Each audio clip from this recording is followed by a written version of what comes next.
If you thought 2026 was going to be stress-free for Arsenal fans, think again.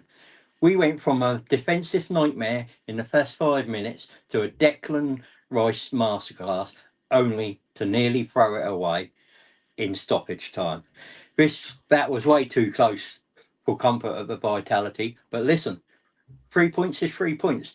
That is 5 league wins in a row, and we're sitting pretty at the top of the table on 48 points. But seeing how we panicked at the end, I have to ask, are we truly ready for Liverpool at the Emirates this Thursday? Let's break this chaos down. We are helping to build this channel for fans who want sensible, respectful debate, not just shouting. If you're tired of mainstream nonsense and want a place to talk Arsenal properly, join the community and subscribe. How about this? Right, on my right, the man, the myth, the legend, the greatest Scotsman since Robert the Bruce, the fox from Forfar. This man pulls no punches like Benny Lynch. It's Mark. How are you, Mark? How are you doing? Bro, Richard, I'm brilliant. These introductions are just getting better and better and better. Honestly, I'm clipping them, bro. I'm clipping them. Nah, Richard, I'm like the most ecstatic Arsenal fan, just like all of us at this moment in time. Seeing all your rivals drop points, Bar Villa, if we could call them rivals, and seeing where we are. So yeah, I can't wait to get into this, bro. And it's just we keep moving. The train keeps going, bro. It's just the most amazing feeling in this world.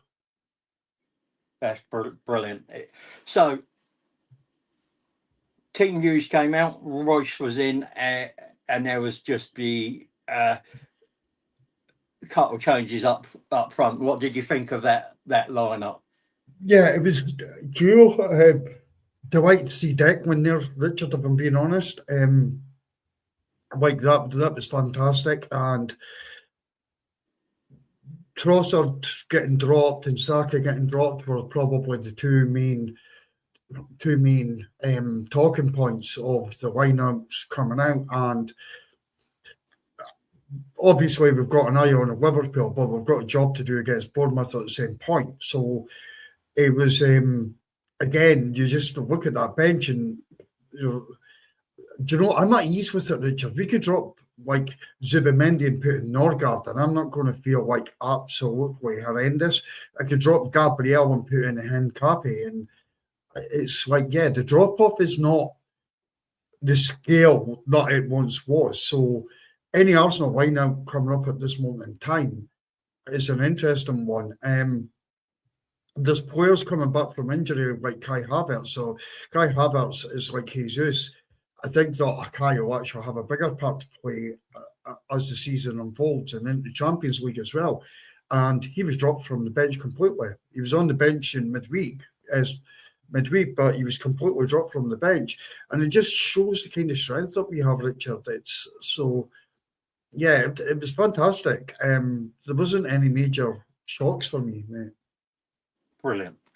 Well, the early scare, we have to talk about that start, don't we? I mean, what was going through your head when Gabriel made that error in the first 5 minutes? Did you think, here we go again? I think that he's trying to get his G up, Richard. I don't think it counts that way. No, you saw like Timber was really intelligent because like I saw an angle of it and Timber was really intelligent where there was a complete diagonal pass, hit up pace, it would have been perfect and Timber would have been away. And it just looked like it came off Gabriel's heel. Now, this Arsenal side do not scare me, Richard, even when mistakes are caused. I'm not like, I've been saying this on podcasts for like over a month now. I don't feel like we won't have an answer for it at all. And it's just what Arsenal's about. And in this game, I clarified that, mate, in my opinion. It was just for the events that took place thereafter, it's like we've got an answer for every single thing that happens. And yeah, and it was really unfortunate for Gabriel. And I don't I'm not the type of person, Richard, nor are you, nor is this channel, where we lose our head with a player over one mistake. The football players are human beings. A mistake will happen. And when he came off Gabriel's heel, rather than like the side foot, he's trying to side foot it with a bit of pace to zip it along to get it diagonally to Timber. And it just, he gets it wrong, Richard. The timing's wrong, and that's it. It's not like, for me, it's not the absolute end of the world. That's fair enough. How important was it for us and Gabriel, especially to get that equaliser almost immediately? And does that mental resilience separate this team from Arsenal teams of the past? 100%, Richard, and that question's actually like, it is so brilliant and so true, and it's hence the reason I feel the way that I feel at this moment in time, regarding even a mistake. Any given point, Arsenal Football Club and this team will have got the resilience and the answers to any issues that people throw at us, Richard, and instantly. We go up the park and we score. And it was like, Bournemouth, no chance. We're in control of this. And this happens in most games that we play. We play so controlled, Richard, at times. Yes, it's not pretty on the eye. Yes, we may have to rely on corners. Yes, we may have to rely on a free kick, a long throw. Sometimes it's open play. But this team just has so many answers to so many different problems, Richard. And the guys are doing it. The guys are doing it. It's the team that's doing it. Arteta's prepped them, and these guys are instantly going up and doing that. Maddie Wakey, absolutely phenomenal.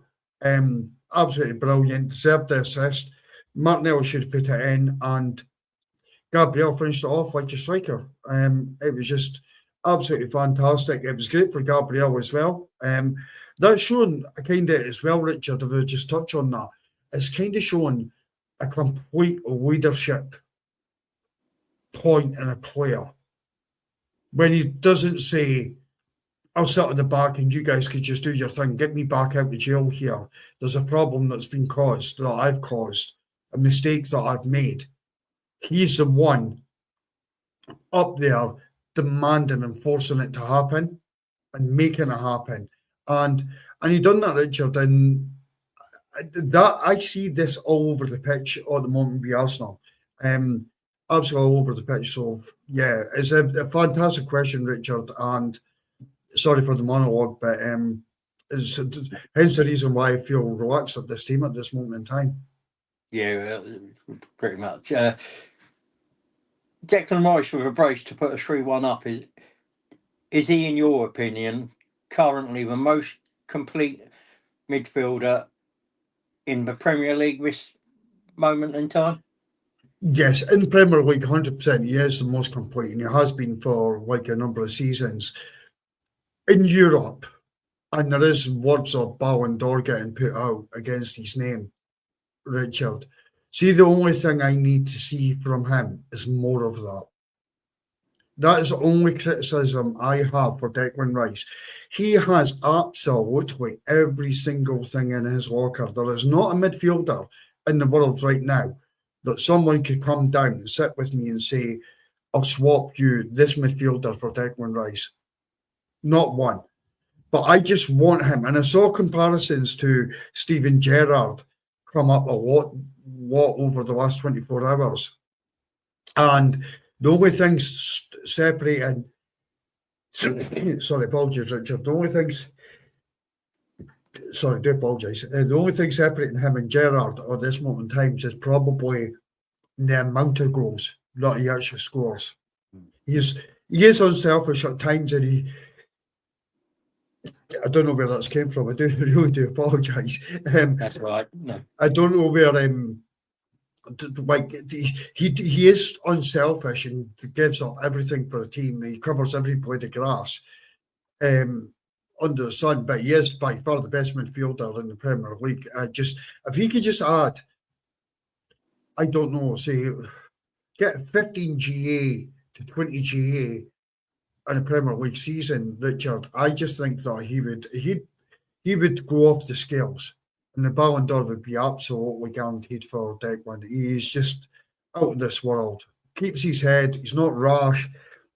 Can play a number of positions, and he plays every single one of them as good as the last one. He is phenomenal. He's just a most complete player out there. Just more goals. That's all we need. Yeah, that's fair enough. I mean, I would agree. If he adds the goals, he gets himself into that Gerrard, Scholes, Lampard sort of 100%. debates, doesn't he? Yeah, 100%. So, do you know why do we stop playing when we go goals up? Eli Junior, Croupier's goal made it 3-2, and suddenly we look to edgy. Is this a fitness issue or a mentality issue, in your opinion? No, I don't think it's either, Richard, if I'll be perfectly honest. I think like when Ruby scored, it was a banger of a goal, by the way. It was like he hit it so well. To get the power and dip on that was phenomenal, and to beat a keeper like David Raya from that distance. And again, that shows kind of where Arsenal are at. It's like, if you want to score against us, this is what you need to do. It's not like you're not going to play through our defence. If you've got a worldie, if someone's got a worldie in them, there was one today for Fulham against Liverpool. There's absolutely nothing at all a defence could do or a goalkeeper could do. So I didn't feel that we stopped playing at that given point. But what I did feel, Richard, and again, it comes back to having the answers, is the second that goal went in, Arsenal just said, you're not getting any more opportunities. And Bournemouth didn't have anything at all. There was nothing. Like, as an Arsenal fan, we're needing the 3 points. We're nervous. We could be nervous.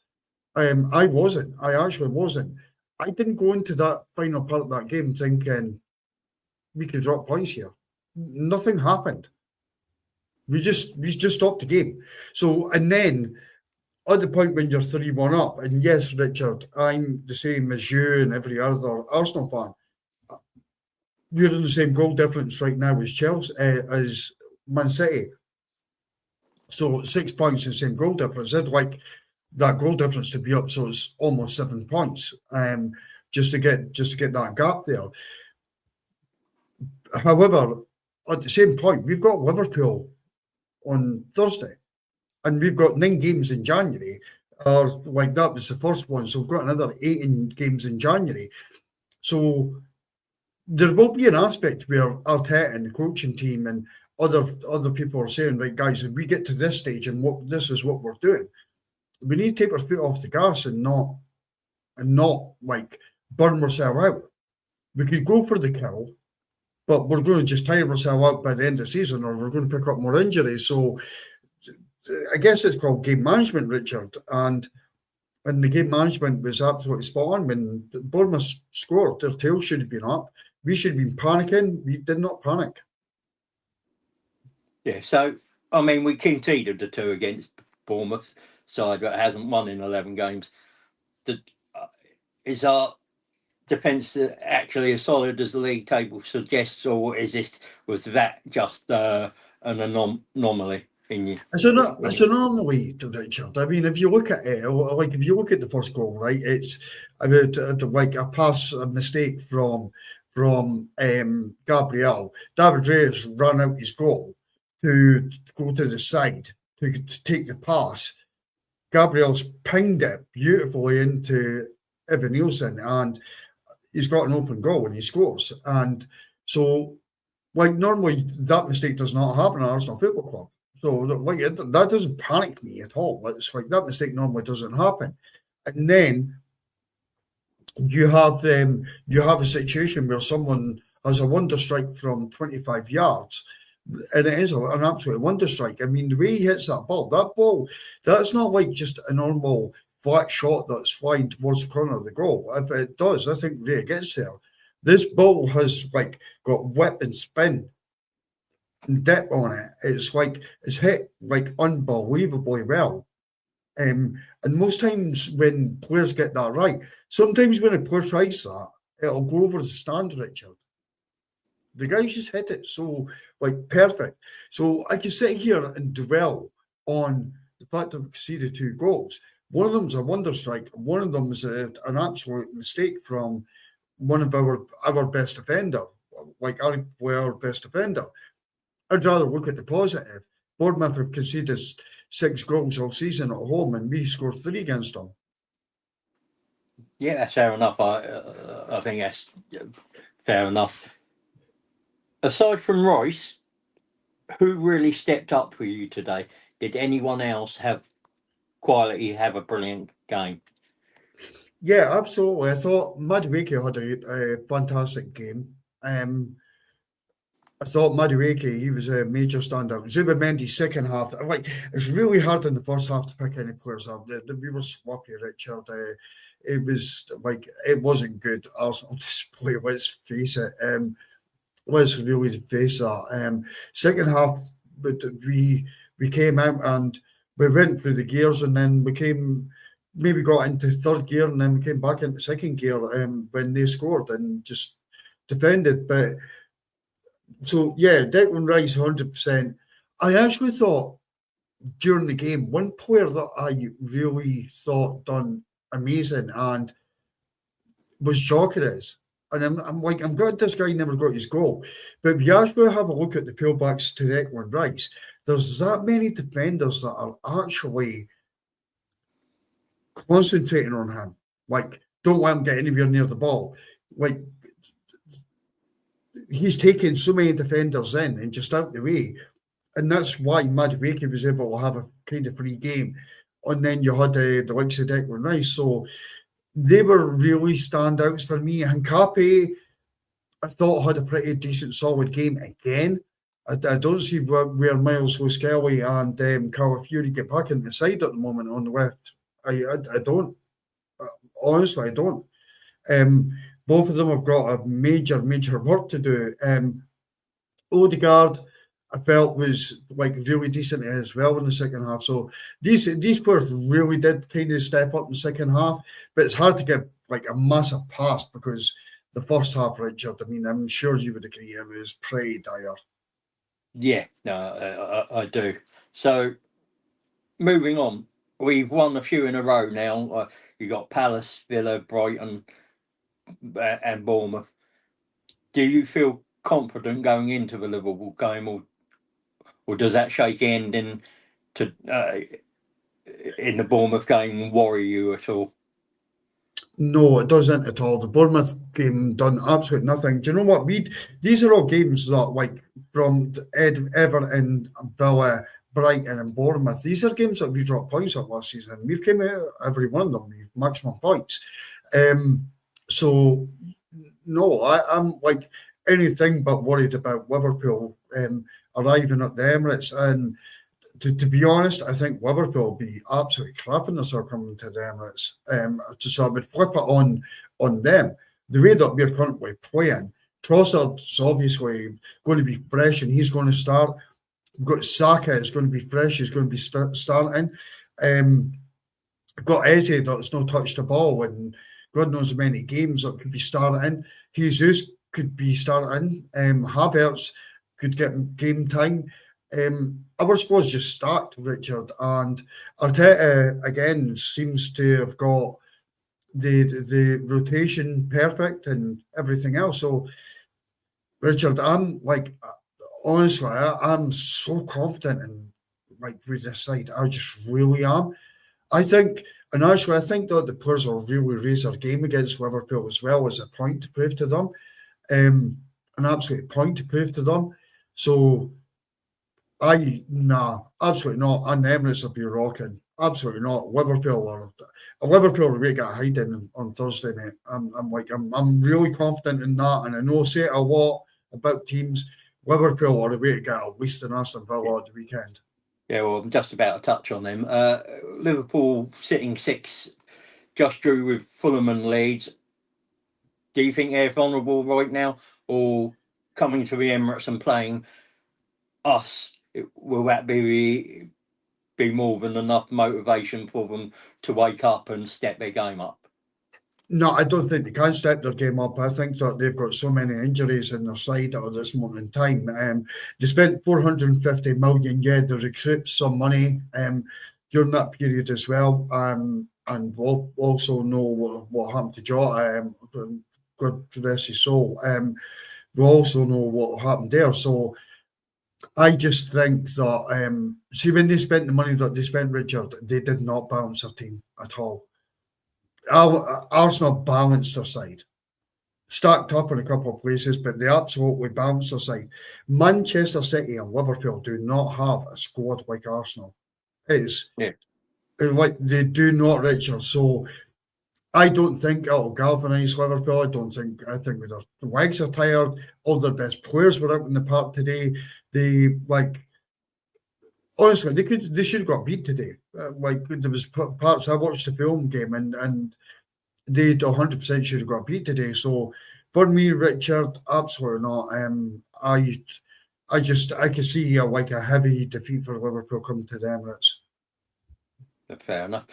I mean, with their patchy form, who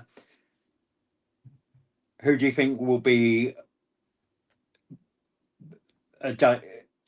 their danger men, and who do we trust? Who do we expect to handle those threats? Well, do you know what, Richard? Their attack has to be like the place of concern, and that has to be the place of concern. And Gakpo today hit the post with a header, but he doesn't look like he's had enough game time. But it looks like he's been forced back. And this is I've just got to put my head out the door. Just carry on talking. Okay. Yeah. So Gakpo today he had a header that hit off the post, but he looked like a player that's not getting ultimate game time. Their midfield looks a bit lackluster, I think. I just don't see any kind of threat come from them. I think their best form of a threat would be a set piece at this moment in time. I really do believe that. Yeah, the best form of a threat would be a set piece. Can my defence live up to their danger? Yes, it can. Yes, it can. But can their defence live up to our danger? Do you know what, Richard, I expect in the Liverpool game? I expect if Liverpool have anything to learn, they have to go back to the game at the Emirates between Arsenal and Man City. And Man City part the bus. And if Liverpool could do that, they may hit us on transition, and we'll see what happens at that point. If Liverpool think they could come to the Emirates and actually take us on, I'm sorry, they're the way to get they're the way to get hiding. There's no doubt it. Fair enough. I mean, going back to August, they beat us 1-0. Does revenge play a part in the atmosphere at the Emirates this Thursday, or is that going forgotten, and this is just a new chapter, so to speak? Do you know what, Richard? I mean, that's a brilliant question. That is a really brilliant question. I wouldn't say. I think that, for the atmosphere, and if I was inside the stadium on Thursday night, me personally, I'd be cheering the guys on because I'm actually annoyed at the way Liverpool won the league last season. I'm really annoyed at that. Arsenal's injuries meant that we fell off a cliff and they won it by April. This time around, I want to. They're the current champions. They still have that until we got over the line this season, if that's what happens. So for me, I want to go out there and I want to absolutely batter them. They are at the start of the season, and everybody can see their transfer market and see what they spent and see what they did. It would have been hard for anyone to say that Liverpool weren't favourites for the league. Now, I don't know what they are. It must be at least 14 points behind Arsenal in the league. I think, I think with another two drop points today, they're 13, 14 points behind us now. So, Yeah, I mean, exactly, 100%. So the fact that like they're 14 points behind, it's like, so it's the 4th of January. It's your first game of the season, and your your first game of the year, sorry, and you're already out the title race in January. So welcome to our world from last season, Liverpool. So yeah, as far as I'm concerned, Richard, yeah, there could be a bit of grudge, and there should be, and I hope the Arsenal fans do it. There's going to be a display, I believe, that I read, a display getting put up by the fans for the game, so that's fantastic, and that should help with the energy inside the stadium, etc. I want them absolutely demolished. I'm honestly, Richard, I seriously want to them 4 or 5 on Thursday night. Yeah, I mean, there is the stuff in the press and the bits, the narrative, but we've got quite a tough run of fixtures sort of to navigate, especially with the Carabao Cups and bits and pieces. So with only a few days to recover and that fixture list that we've got coming up, do we rotate the squad for Liverpool, or do you start the exact same 11 again? And what changes would you make, if you do make any? Yeah, if I'm making changes, I'd probably make 3. And I'd probably be closer to 3 changes, and it would be the front 3. I would put Trossard, Jesus possibly, and and also Saka. That would be where my changes would happen within the side. We've got Portsmouth at the weekend in the FA Cup after this game, and that's where my rotation gets done, Richard. Like my main rotation. I'm like I'll rest every one of the players that I can. Like Kepa could come and go, and like we could go through the lineups, and Salmon could come in, and I don't care. And that's not underestimating Portsmouth, but we could have our big guns on the bench for the last 20 minutes if needed. Trossard got a good break. Jesus had a good break, and Saka got a good break against Bournemouth. So I would, just to get the energy levels up, I'd possibly put that there, and then we still got the likes. Hopefully, Kai Havertz is back on the bench. We've got Gyökeres on the bench. Mourinho, etc. So we would have enough threat if need be. But I'm not rotating for this game at all, Richard. I'm going full at it. That's fair enough, mate. So we're getting almost to the end of this. Head on the block time.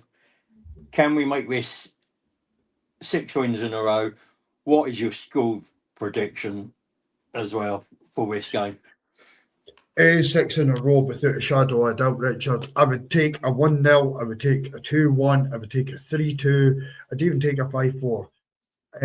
That's the bottom line. I do not care as long as we get the 3 points. My head is honestly telling me, and so is my heart at this moment in time, with all the answers that we've got compared to where Liverpool are currently facing, where Liverpool are currently at, come to the Emirates Stadium for this game. My head's telling me that we're going to win by at least 3 goals. So I'm going to 3-0. I'm not even giving them a goal, mate. Like I'm going to a minimum of 3-0 victory. Brilliant, great. I mean, with me and you were doing the watch along on Thursday, so yes. We'll get on about 7:45. So and we'll go through the lineups, and we'll do all the pre-show things. But thank you for tonight. Brilliant. Really grateful for you jumping on. Can you let people know where they can find you? I mean, as usual, they're in the descriptions and that, but just let them know out in the out loud. Yeah, 100%, Richard. Thank you. I appreciate you having me on, bro. I always love speaking football and Arsenal with you. It's obviously a great conversation. It's at the Ashburton GRV for Grove. You'll catch me there on Twitter. You'll catch us in Ashburton Grove on YouTube. And you'll also catch me a fair bit of time coming up on this channel, Richard. So, but thank you so much for having me, bro. And it's all, as I say, it's always great speaking Arsenal with you, mate.